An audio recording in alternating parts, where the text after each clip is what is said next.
இறைவி ட்ரஸ்ட் நீங்கள் செய்யக்கூடிய செயல்பாடுகள் எல்லாமே நாங்களும் தொடர்ச்சியா கவனிச்சுட்டு வரோம்.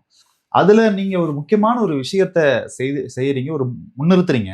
அது தவறுதலாக வெளி உலகத்திற்கு அ காட்டப்படுகிறதா? அல்லது தவறாக யாராவது சித்தரிச்சு வெளியிடுறாங்களா? அப்படின்ற ஒரு கேள்வி இருக்கு. அது முற்றிலுமா தவறா சித்தரிக்கப்பட்ட ஒரு விஷயமா இருக்கு. ஏன்னு பார்த்தீங்கன்னா, ஏன்னா இறைவி ஆர்கனைசேஷன் எதுக்காக உருவாக்கப்பட்டது, அது அதோட உயிர் மூச்சு என்ன அப்படின்னு தெரியாமலே, அ அத தவறா சித்தரிச்சு அவங்களுக்கு ஒரு கன்டென்ட் தேவைங்கிற மாதிரியான காரியங்களை நவுத்திட்டு போறாங்க. அது முற்றிலும் தவறானது.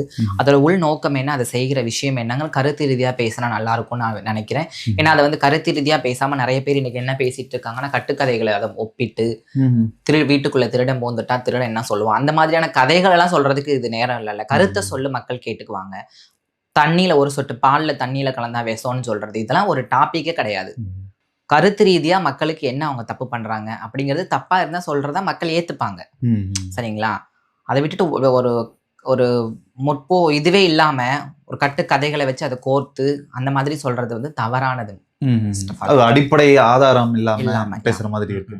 அதாவது அடிப்படை ஆதாரம்னா அவங்க எதை எடுத்துக்கிறாங்கன்னா, நாங்க போய் ஒரு சர்வீஸ் வேற ஒரு இதுக்காக பண்ணிட்டு இருக்கோம், அதை வேற ஒரு இதோட மேட்ச் பண்ணி போடுறாங்க. எதற்காக பண்றோம்ன்றது நம்ம கொஞ்சம் வெளிப்படையா பேசிடலாம். பேசலாம். LGBTQ இந்த சமூகத்து இவர்களுக்கு ஆதரவாக இறைவி ட்ரஸ்ட் செயல்படுது. அதுவும் குறிப்பாக நீங்க அதுல செயல்படுறீங்க.